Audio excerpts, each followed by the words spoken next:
Funding for the Maddy Report is made possible by grants from BNSF Railway, moving our economy for 160 years. Harris Ranch Resort, providing Western hospitality and award-winning cuisine. The Wonderful Company, committed to growing a better world. Comcast, connecting people to the moments and experiences that matter most. Producers Dairy, nourishing one life at a time. And Fresno State Associated Students, Inc., students serving students.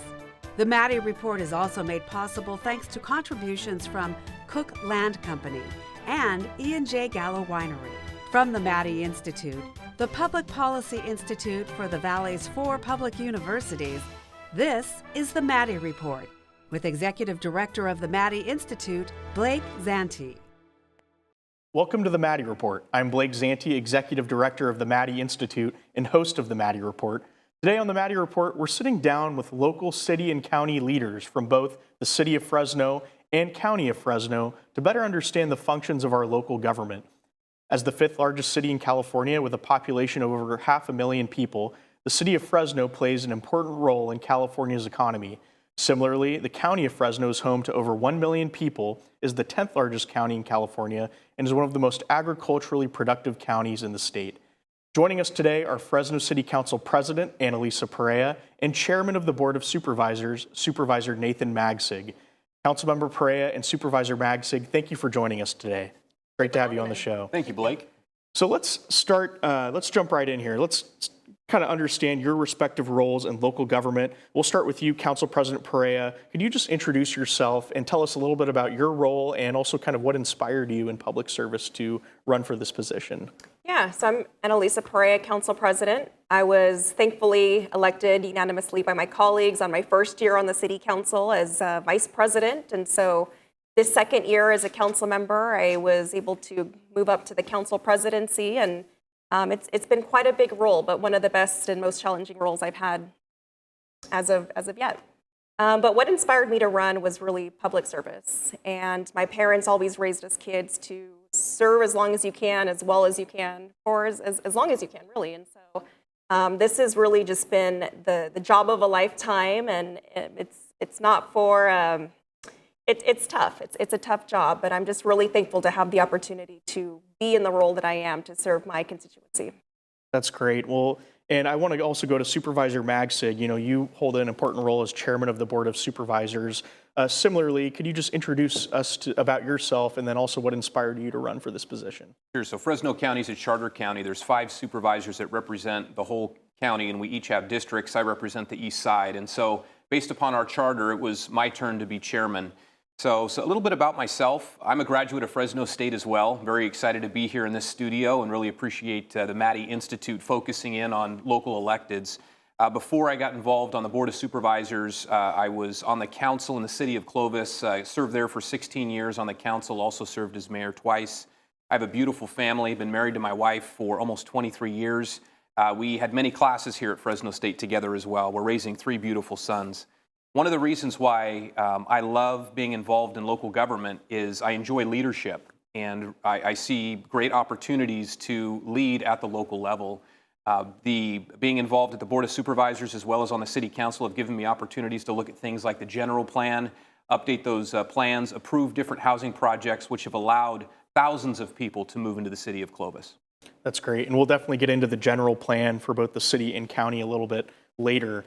If you could just, we've read a lot about, the city and county in the last few years in the news not getting along. And, it's great to have both leaders of each body here today just sitting down to have a conversation about the issues that impact Fresno city and county residents. And, maybe if you could just share a little bit about what services do the city and county provide for their residents? Where do they overlap, and maybe where is there a separation? And we'll start with you, Annalisa. Yeah, so at the City of Fresno, we provide public safety, police, fire services. Folks want to know that if they are ever in a moment of an emergency, they want to know that we are going to respond to them as quickly as possible. And so that is top priority for us. We also offer other services like trash, sewer, water, graffiti abatement, a little bit of everything, illegal dumping services. So folks want to know that they can walk out their front door and that their street is looking good, that their block is beautiful. And so everything it takes to get to that point, we provide on behalf of the city of Fresno. Certainly, and that's a lot of different services that you guys provide. What about you, Supervisor Magsig? What does the County of Fresno do? So really the County of Fresno does everything that a city does, but we also have justice services. So we maintain the county jail through the Sheriff's Department, and of course there is a Sheriff, John Zanoni, who's elected countywide. Also when it comes to social services, behavioral health services, and Department of Public Health, all of those departments are under the purview of the county. It is so important for the county of Fresno and the city of Fresno and all the other 14 cities to work together so we can provide efficient services to the residents of Fresno County. That's great. And next up on the Maddy Report, we'll talk a little bit about the policy priorities that each of these bodies have, and also that Councilmember Perea and Supervisor Magsig have. This is the Maddy Report. Welcome back. We're talking with Fresno City Council President Annalisa Perea and Chairman of the Board of Supervisors, Supervisor Nathan Magsig. Now that we've gotten to know both leaders of the Fresno City Council and Board of Supervisors, let's dive into some of each body's policy priorities. So we'll start with you, Councilmember Perea. What have the top priorities been for the Fresno City Council right now? Right now, it's definitely public safety. In the first time in our city's history, we had the most police officers and firefighters on the street responding to emergency calls. And so what that means for the residents is better service, quality service, and quicker service. But traffic safety has been one of the top issues so far during my term as a council member. We're getting a lot of complaints of people speeding. We're getting complaints of people running red lights. So we're doing a lot right now to study intersections and determine what we can do as policymakers to ensure that we are meeting the need. In addition to public safety, it's infrastructure. I would love for every single person in the city of Fresno to be able to walk out their front door and believe that they live in the most beautiful neighborhood in the city. And so we are spending a lot of resources right now, fixing sidewalks, trimming trees, repaving roads, and really just doing what we can to make sure that everybody feels like they are being invested in. Following up on that, what are some of the new policies that have been implemented by the council so far under your council presidency? So recently, we passed an ordinance in regards to illegal sideshows. We were having a problem with street racing, with sideshows, especially with our younger folks. And so I partnered with Councilmember Bredefield, and we put forth an ordinance that addresses sideshows, and not just if you're participating in one, but if you're on the sidelines as a spectator. So if you are a part of an illegal sideshow in any way, shape, or form, we are going to be addressing that appropriately to ensure that we're not doing anything to incentivize it happening in the first place. Recently, we also passed a new ordinance which requires bars and restaurants to carry Narcan. I've had several conversations with our local district attorney about the dangers of fentanyl and what we could do as a city-county partnership to partner and to increase access to Narcan. And so with assistance from her, we were able to pass an ordinance just a couple weeks ago to ensure that every establishment that serves on-site alcohol for consumption also carries a can of Narcan in their first aid kit. You mentioned working with the county. Supervisor Magsig, similarly, what have the top priorities been for the Fresno County Board of Supervisors?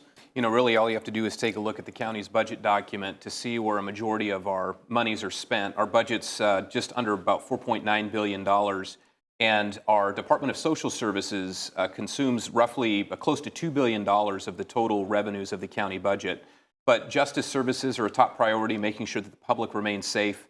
We put a significant amount of resource towards our roadways as well. And over the course of the last 5 years, the County of Fresno has seen some of the largest infrastructure projects really in the last 80 years. We have a new animal shelter that's been built. The DA moved into a new building as well. If you take a look at our Department of Social Services, we now are in a new campus. The old Pelco buildings have numerous county employees that are working there too. So I could go on and on about different buildings that we've invested in, but infrastructure is a top priority of this Board of Supervisors. Certainly. And what what are some new policies that have recently passed under the Board of Supervisors under your chairmanship? Well, I can tell you about one we're working on right now that will come up here in the next meeting or two. So we're dealing with one on illegal dumping. So we've seen a huge spike in illegal dumping in the county areas. And so my office has been working with the Sheriff's Department to put together an ordinance which is going to have more teeth.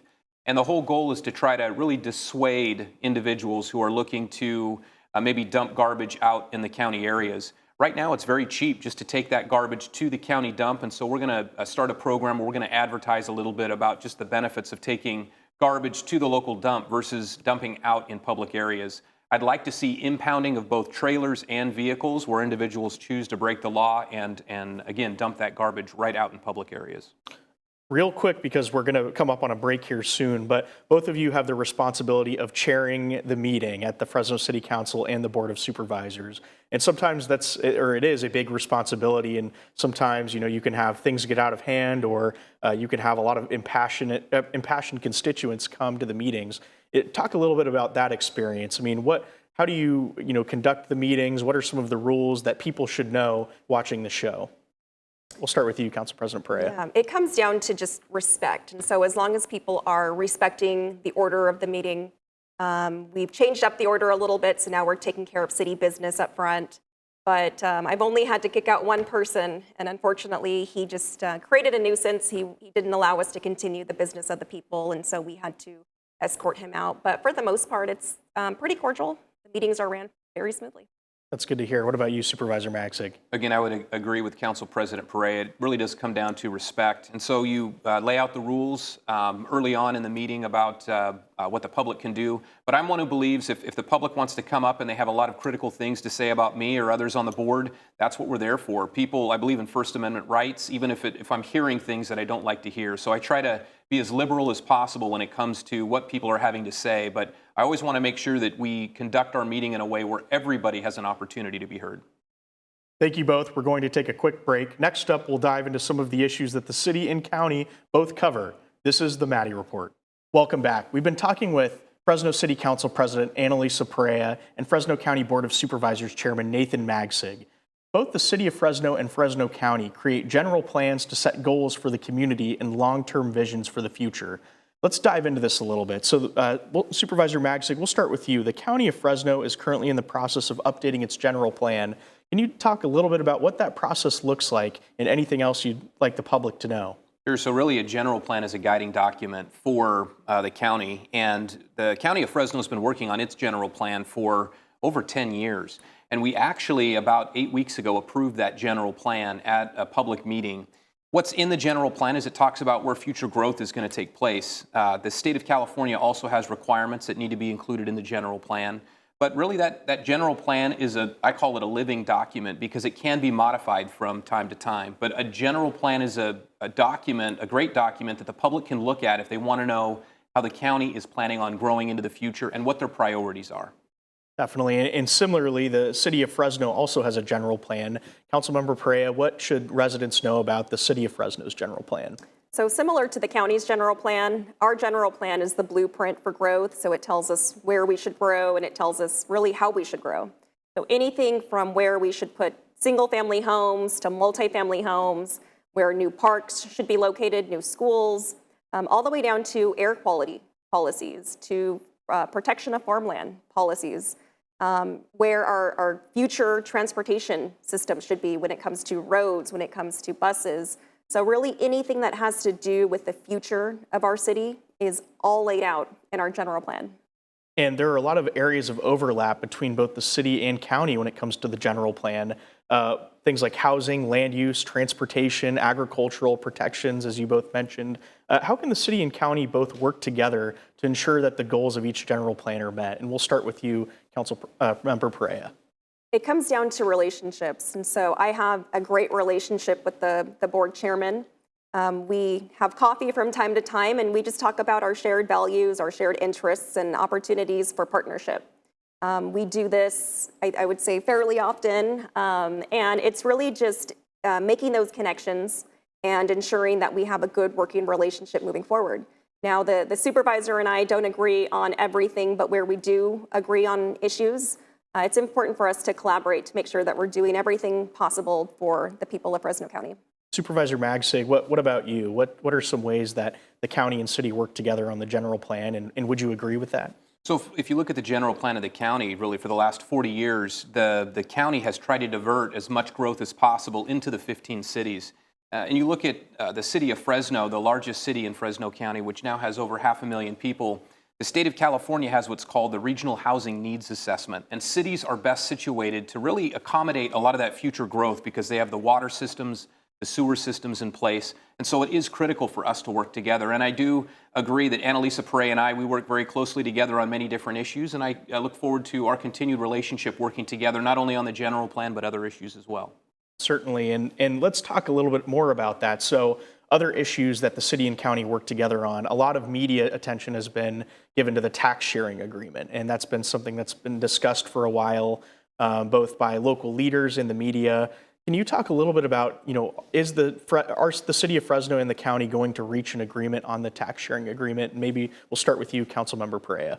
Yeah, so I'm part of the negotiation team on behalf of the city, and I would say that the meetings held so far have been very fruitful. I firmly believe that we will have an agreement established this year as council president, and I'm willing to do everything within my power to ensure that we continue to work closely together with our county counterparts to reach a mutually beneficial tax sharing agreement moving forward. Certainly. What about you, Supervisor Magsig? Yeah, so I do believe that there will be a tax sharing agreement at some point in the future. For me, as just one supervisor, things that I look at is I want to make sure that any tax sharing agreement that's put into place doesn't overburden any city, and the county isn't overburdened as well, because again, the county does provide services with the revenues that we receive to not only county residents, but residents who live within the incorporated areas, the cities too. So there needs to be a balance, and after we work all of that out, I think that we'll have a new tax sharing agreement. That's great. Looking at other issue areas like homelessness, that's something that both impacts the city and the county. Can you talk a little bit about your efforts on homelessness and working together on that issue? We'll start with you, Council President Perea. Yeah, so it goes back to relationships, whether we're working with the county, whether we're working with the Fresno Irrigation District or the High-Speed Rail or the Fresno Metropolitan Flood Control District.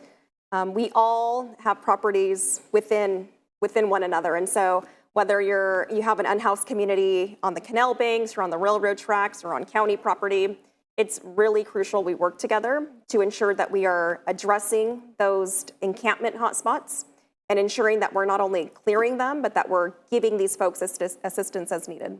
We've got about 30 seconds left. Supervisor Magsig, what about homelessness in the county of Fresno? When it comes to homelessness, homeless individuals don't know if they're in the county or the city, and so I agree, we do have to work together. And the county of Fresno has worked very closely with all the cities in Fresno County as well as Madera County too. So we're going to continue to partner together. The county does have a lot of the social services that many of the homeless require, but the key is making sure that we're talking to one another and not duplicating services. Certainly. Thank you both for sharing your thoughts on this. Next up on the Maddy Report, we'll dive into some of the more issues that the city and county both focus on. This is the Maddy Report. Welcome back to the Maddy Report. Let's talk about economic development. How are the city and county working together when it comes to economic development issues? And we'll start with you, Councilmember Perea, on this one. Yeah, so the success of the city, is parallel to the success of the county and vice versa. And so it's crucial that we continue to work together to ensure whether it's our commercial sector, industrial sector, residential sector, whatever it might be, it's important that we're doing everything possible to ensure that we are creating jobs, and not just jobs, but good paying jobs here in the city of Fresno. I will say that we are doing a lot of work right now to increase infill growth within our local economy. And so I just passed a resolution to create an infill incentive program for new businesses. But cannabis is also a really big sector too. And so we're hoping that with more businesses that are opening up online in the recent months and in the coming months, that we're going to continue to see growth within our local economy, especially when it comes to our cannabis sector. Certainly. And Supervisor Magsig, when it comes to the county, what are some things that the county is doing when it comes to economic development? So the county is a strong supporter of the EDC, the Economic Development Corporation. And the EDC is an organization that tries to partner with businesses, and it also reaches out to property owners too. And they partner with the city of Fresno, the other cities, and the county too. So we work very closely with them. Also, the county has been working on kind of master planning a business park. Right now it's in the study phases, which is along the 99 corridor. We do recognize the importance of creating job centers because it's important to make sure that there are good paying jobs in every corner of Fresno County. Absolutely. And I've asked a lot of questions both about the city and county to both of you today, but I want to open up the floor to give you guys the opportunity to ask each other questions or have a discussion about ways that the city and county can work together. This is something unique here on the Maddy Report. So maybe if Supervisor Magsig or Councilmember Perea, if one of you wants to kick it off with a question. Yeah, I'd love to go first. And so I really appreciate Annalisa, and I've had the pleasure of working with both her father, Henry, as well as her brother, Henry Jr., when he was on the council.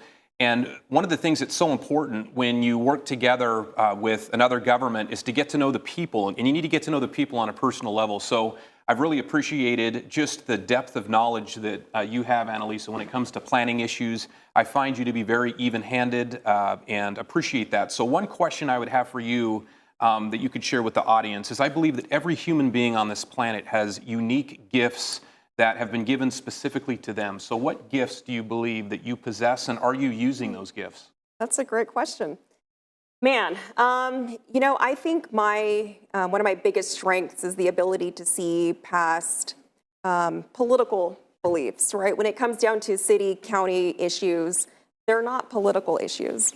And so I'm just really thankful to be able to look past personal differences, political differences, and really just try to be pragmatic as possible when it comes to working together and making sure we're doing what we need to do for the folks. We have about 30 seconds left. So Councilmember Perea, what's a question that you have for Supervisor Magsig? Supervisor, I just really want to know what you like to do on the weekends for fun. Well, it's no secret that I love to ride my bike, and I can tell you that this past weekend I had an opportunity to ride all the way out to the community of Friant.